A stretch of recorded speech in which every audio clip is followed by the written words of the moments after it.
Halo rekan-rekan mahasiswa, kita kembali bertemu dalam video ini. Video kali ini adalah lanjutan dari video sebelumnya, penjelasan tentang analisis kalimat efektif. Nah, rekan-rekan, pada video sebelumnya kita sudah membahas 3 syarat analisis kalimat efektif, yaitu berhubungan dengan kesatuan, koherensi, dan juga penulisan. Nah, rekan-rekan, lanjutan video ini kita akan melihat beberapa syarat lagi yang berhubungan tentang analisis kalimat efektif, yaitu dari syarat yang keempat sampai yang ketujuh yang berhubungan tentang kehematan, ada tentang kecermatan, kesejajaran, dan bahkan syarat puncaknya adalah kesesuaian dengan kerjaan. Nah, kita bicarakan yang pertama, bagian ini, yaitu syarat kehematan atau ekonomisasi kata. Nah, rekan-rekan, seringkali kalimat kita tidak efektif itu karena ternyata di dalam penulisan kita atau di dalam pengucapan kita cukup sering menggunakan kata-kata yang berlebihan, kata-kata yang mubazir. Nah, seperti video sebelumnya kita sudah membahas tentang kata dan diksi. Jangan sampai nanti di dalam penulisan Anda ternyata ada kata-kata yang berlebihan kita gunakan secara bersamaan. Nah, hal-hal yang menyebabkan nanti ketidakhematan atau tidak memenuhi unsur ekonomisasi kata dalam penulisan kalimat kita sehingga tidak efektif adalah beberapa hal. Yang pertama, seringnya kita menggunakan konjungsi-konjungsi yang semakna. Nah, seperti yang pernah saya sampaikan, ada beberapa jenis konjungsi yang bisa digunakan dengan konteks yang tepat.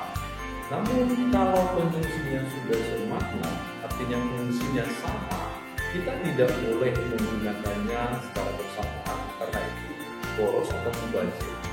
Misalnya kita menggunakan kata agar, supaya, untuk, dia, guna, ya.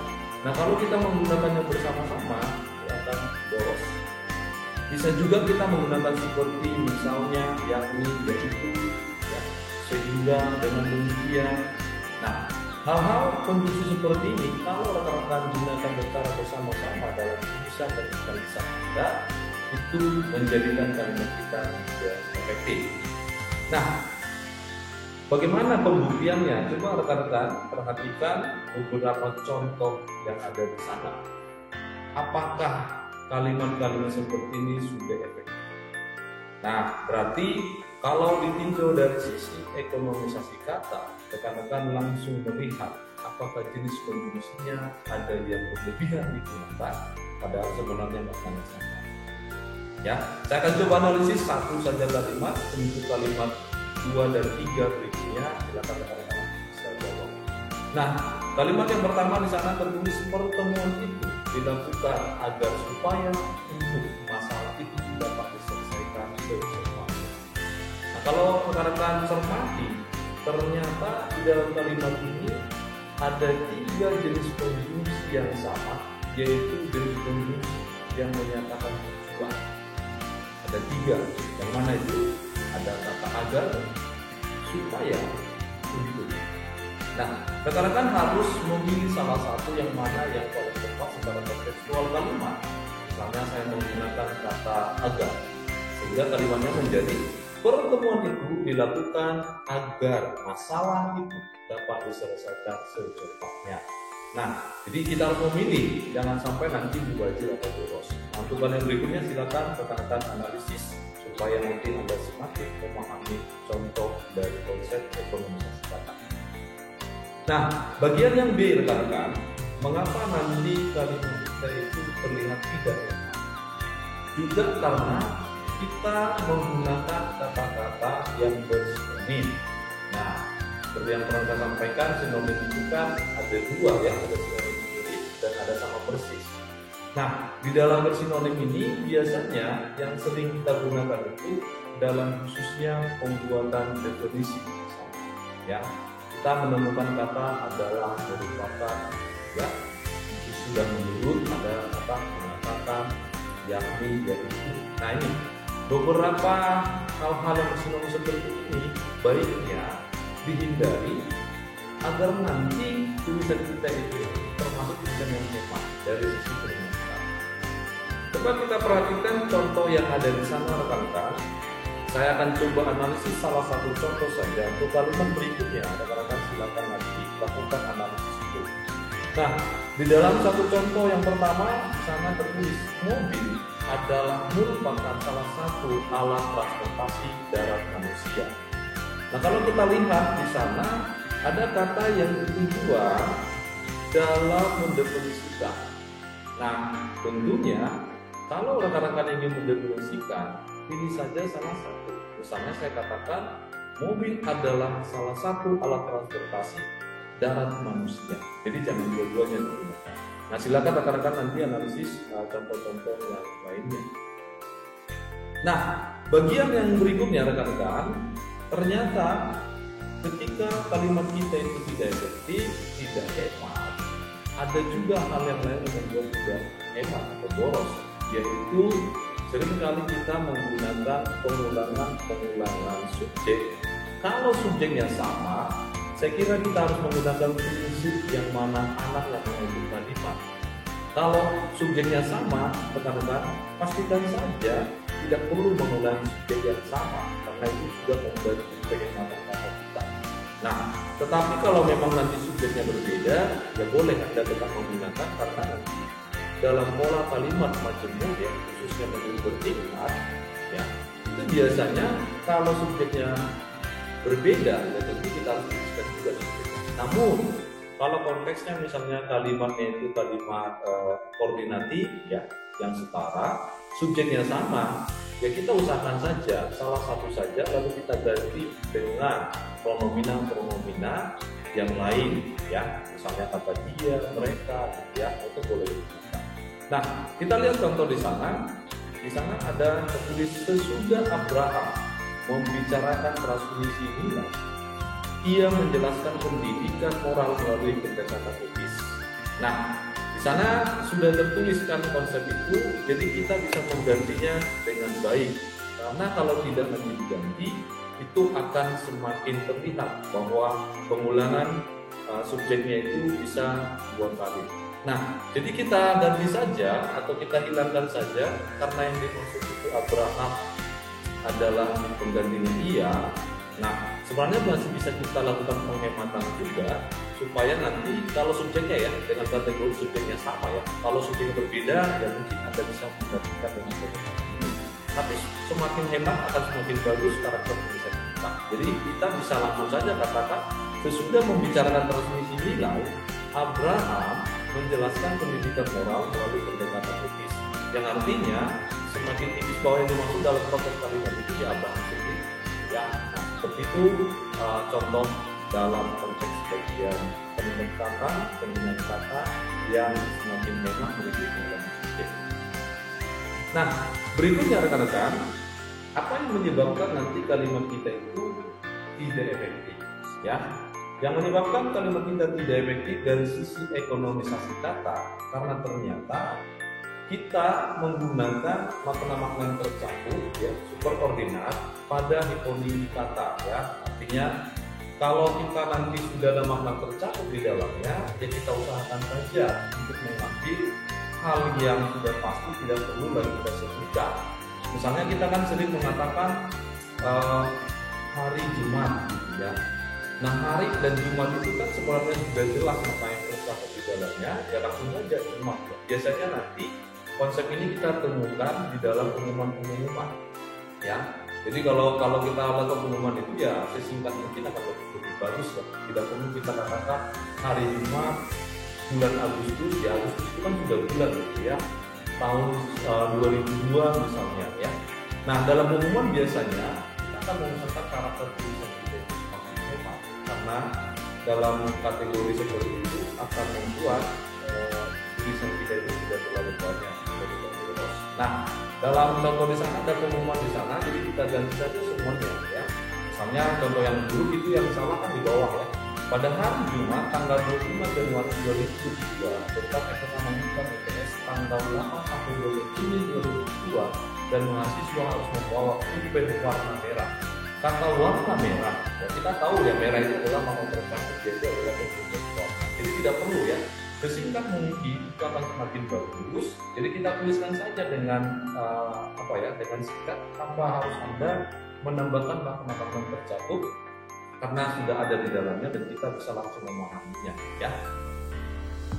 Nah, berikutnya rekan-rekan, ternyata ada hal lain yang menyebabkan kalimat kita tidak hemat sehingga tidak kalimat yang efektif. Nah, kata-kata dalam pemajemukan ini juga cukup sering kita temukan kesalahan-kesalahan dalam penulisan dan bahkan pelafalan atau secara lisan. Nah, hati-hati rekan-rekan, di dalam bahasa Indonesia kita mengenal kata majemuk atau kata ulang atau repetisi. Nah, kalau ternyata repetisinya sudah memiliki makna banyak, kita tidak perlu lagi menambahkan modalitas atau kata-kata yang menyatakan makna banyak. Ya, cukup diambil saja salah satu atau digunakan saja kata ulangnya. Kalau mau menambahkan modalitasnya, tapi jangan digunakan juga beserta kata ulangnya. Jadi salah satu saja.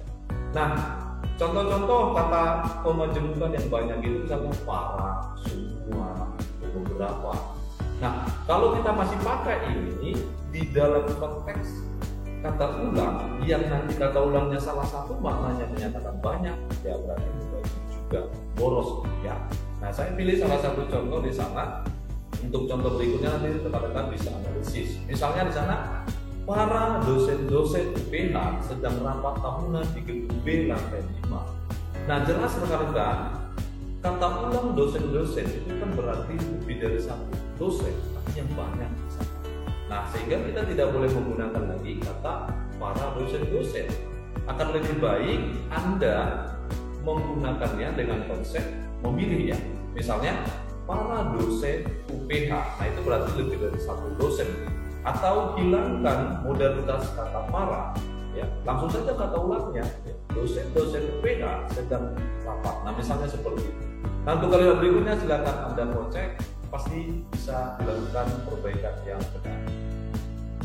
Nah, baik rekan-rekan, kita lanjut pada syarat yang kelima. Ini syarat kecermatan.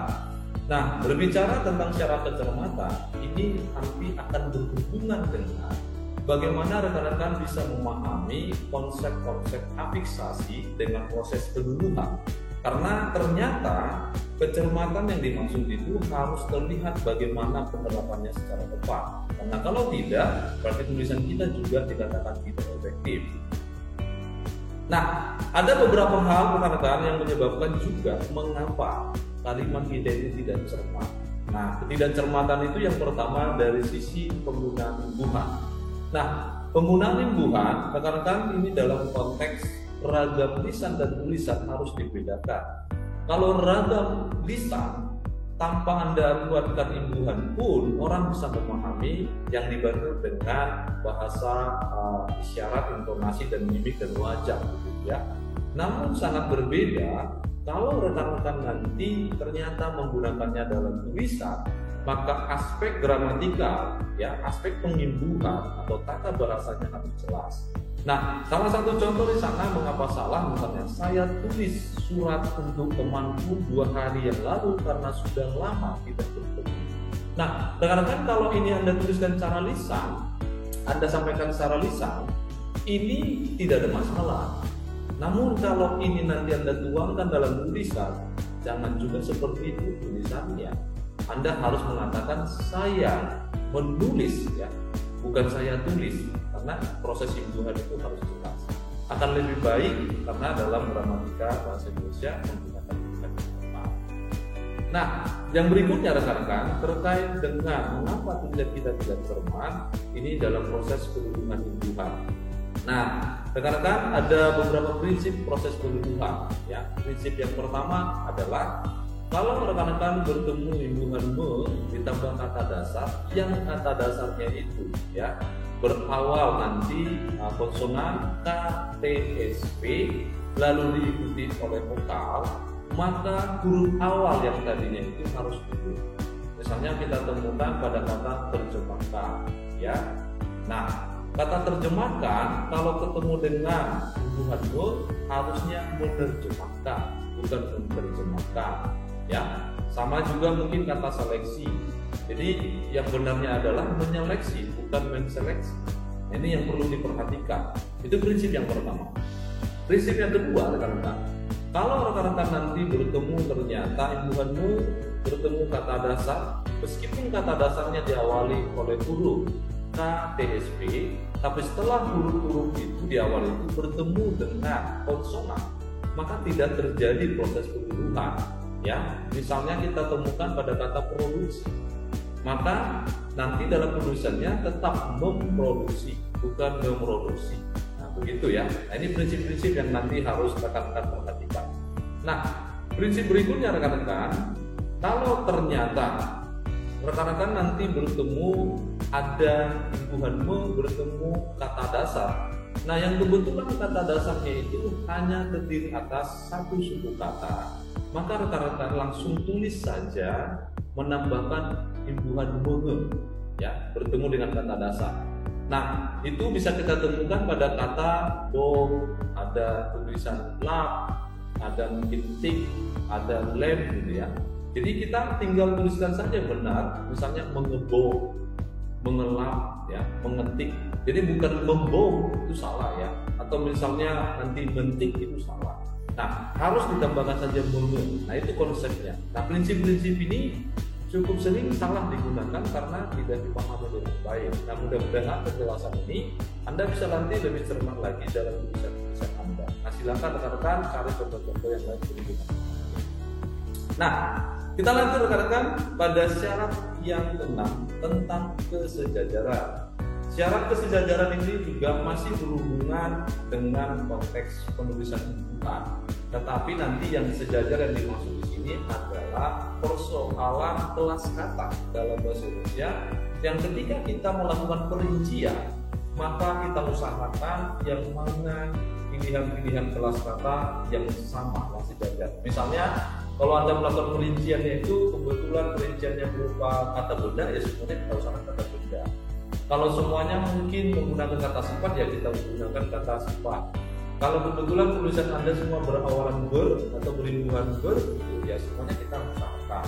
Atau nanti yang lainnya. Jadi kesejajaran yang dimaksud itu adalah persoalan bagaimana urutan kata-kata itu dengan konstruksi bahasa yang sama, minimal kelas katanya atau imbuhannya yang kita gunakan, sehingga nanti tidak menjadi kesalahan dalam tulisan kita dan akhirnya kalimat kita termasuk kalimat yang efektif.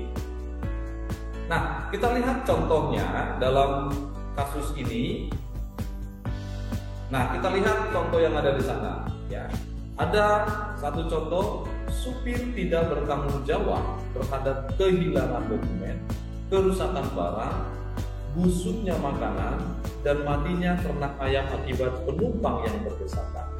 Nah, jelas kalimat ini tidak efektif ditinjau dari sisi kesejajaran imbuhan. Mengapa? Kalau kita perhatikan tadi, rincian atau perincian yang digunakan tadi kan berawal kean, ya, kehilangan, kerusakan.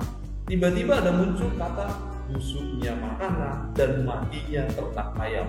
Nah, kita usahakan saja kita ganti supaya kalimatnya menjadi efektif seperti contoh yang ada dalam slide. Jadi kita ganti saja kehilangan dokumen, kerusakan barang, kebusukan makanan, dan kematian. Jadi kita usahakan supaya nanti sejajar. Nah, rekan-rekan, kita sampai pada syarat puncak atau syarat yang ketujuh dari persoalan analisis kalimat efektif, yaitu tentang kesesuaian dengan ejaan. Nah, perlu saya sampaikan rekan-rekan, persoalan ejaan dalam bahasa Indonesia sangat banyak. Rekan-rekan, nanti silakan pelajari kembali dokumen-dokumen resmi tentang penulisan saat kapan menggunakan huruf kapital, tanda titik misalnya.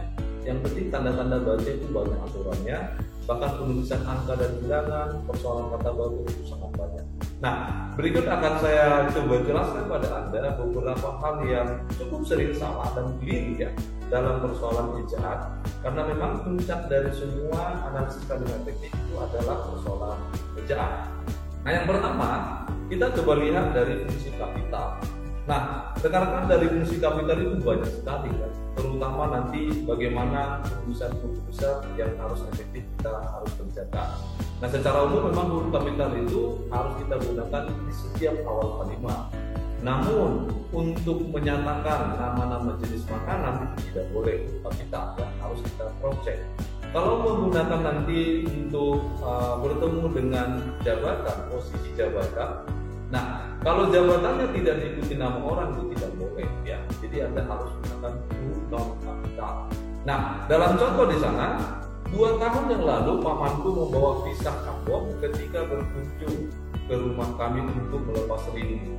Kita mungkin berpikir Ambon itu kan sebuah lokasi, tapi ingat, dalam nama jenis makanan, ya, tolong ingat, maka nanti kapital yang ada di sana Ambon atau huruf A itu harusnya menjadi non kapital, ya. Jadi pisang Ambon huruf non kapital, karena ini bicara nama jenis bukan nama lokasi. Oke. Nah, pun kalimat yang kedua, para gubernur, karena gubernur di sana itu masih bersifat umum, tidak dijelaskan gubernur mana. Misalnya kalau kita mau sebutkan Gubernur Sumatera Utara, boleh setiap awal huruf kapital, ya. Namun karena tidak disebutkan, itu tidak boleh. Anda tetap menuliskannya huruf putih. Nah, yang berikutnya rekan-rekan, kita lanjut tentang punktuasi atau tanda baca. Nah, dalam tanda baca juga ada banyak aturannya. Nanti lengkapnya silakan baca dokumennya. Namun hal-hal yang cukup sering kita lihat adalah punktuasi itu seringkali dianggap tidak penting, padahal di dalam konsep penulisan punktuasi itu ibarat rambu-rambu lalu lintas, ya. Kalau kita mau pergi suatu tempat atau jalan gitu, ya, itu kan ada rambu-rambunya. Nah, biasanya rambu-rambu tanda baca ini sering kali dilanggar karena penempatan dan fungsinya tidak tepat, sehingga rekan-rekan boleh nanti memperjelas konsepnya melalui dokumen-dokumen resmi saat kapan kita menggunakan tanda baca. Nah, coba kita lihat salah satu yang cukup sering salah, yaitu penggunaan tanda koma. Nah, tanda koma ini perlu kita ingat fungsinya seperti apa, karena apa? Dalam konsepnya rekan-rekan harus mengingat, ya, tanda koma itu kan salah satunya dipakai kalau ingin memisahkan mana anak kalimat, mana itu kalimat, ya.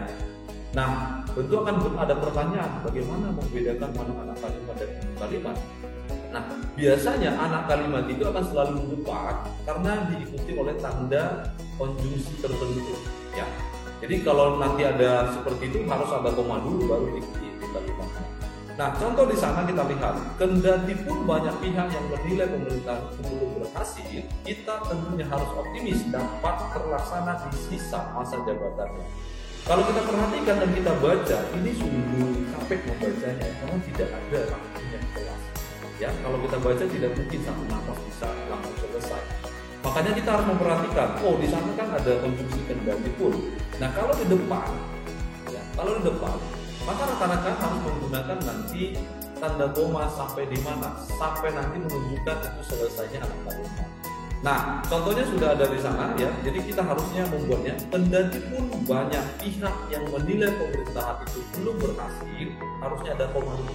Koma, karena anak kalimat itu semua anak kalimat. Kita tentunya harus optimis dapat terlaksana di sisa masa jabatan. Nah, rekan-rekan, yang menarik apa? Kalau kita balik kalimatnya bagaimana? Apakah boleh tetap ada tanda koma? Tidak. Ini yang sering salah. Jadi kalau kalimatnya Anda putar, induk kalimat dulu, baru diikuti anak kalimat, tidak boleh ada tanda koma. Karena apa? Konsepnya adalah tanda koma itu sudah tidak memberikan penjelasan untuk melihat bagaimana anak kalimat. Kecuali ada 3 tanda koma yang digunakan kalau misalnya induk kalimat di awal, yaitu apa? Anda ingat saja 3 konjungsi, STM, sedangkan, ya, tetapi, melainkan. Kalau induk kalimatnya diikuti oleh 3 ini, tentu sebelum konjungsi itu harus dengan tanda koma. Namun selain dari itu tidak boleh, ya. Seperti itu konsepnya. Nah, lalu contoh yang berikutnya, tanda koma itu bisa juga kita perhatikan kalau ketika Anda merinci, ya, lebih dari 2 hal yang berinci, maka sebelum konjungsi dan harus digunakan tanda koma. Nah, kalau tidak, maka tidak. Coba kita lihat contoh. sebelum mengikuti UTS, nah, koma ini sudah benar ya, karena ada konjungsi sebelum. Anda boleh mempersiapkan diri dengan membawa peralatan pulpen, koma, penggaris, koma, pensil. Nah, di sini karena rinciannya sudah lebih dari 2, harusnya sebelum konjungsi dan Anda gunakan koma dan barulah kalimat Anda dikatakan. Nah, kita lanjut rekan-rekan tentang tanda titik.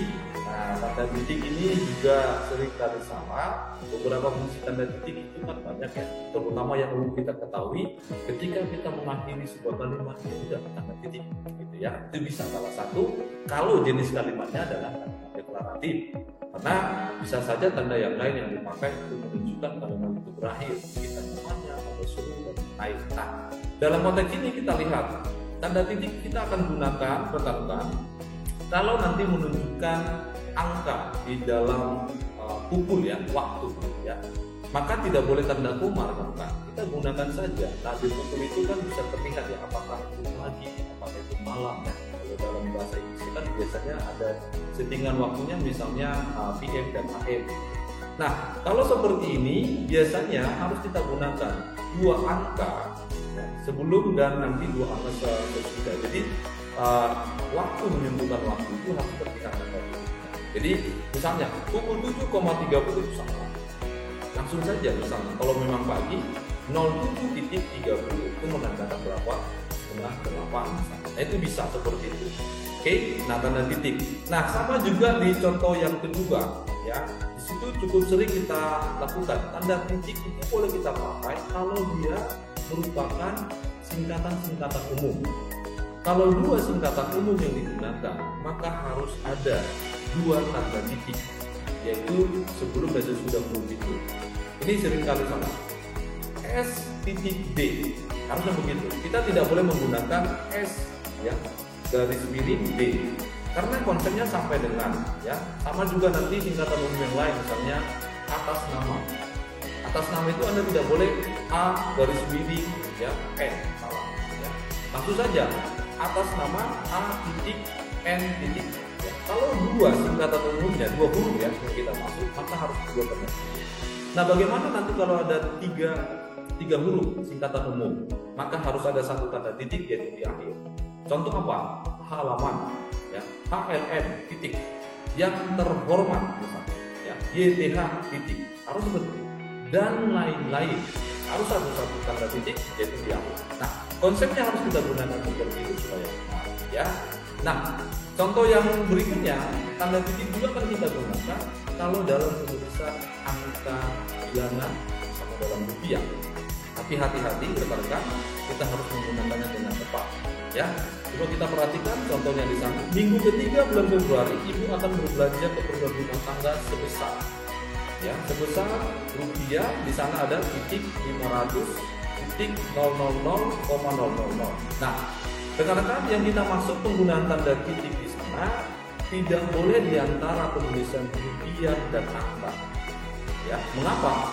Karena untuk singkatan rupiah itu tidak perlu dibuatkan singkatannya. Jadi langsung saja RP angkanya itu harus dekat. Ya, jangan diberi spasi, karena kalau diberi spasi kita bisa menulis angka yang lain sehingga bisa memanipulasi angka itu. Ya, jadi salah ya. Tanda titik tidak digunakan pada singkatan rupiah. Ya, jadi langsung saja. Yang kita maksud tanda titik digunakan adalah kalau menyatakan angka ribuan atau angka ratusan nanti yang menyatakan seperti itu. Dan setiap angka bilangan itu harus ada koma untuk menunjukkan nilai setnya. Ada 2 nol atau angka 0 di belakangnya untuk menunjukkan nilai setnya. Ya, seperti itu. Nah, kita lanjut pada punktuasi titik 2. Nah, titik 2 ini juga cukup sering juga salah karena ada beberapa fungsi tanda titik 2 sebenarnya. Nah, titik 2 itu bisa kita gunakan nanti yang pertama di dalam penulisan angka tahun dan halaman.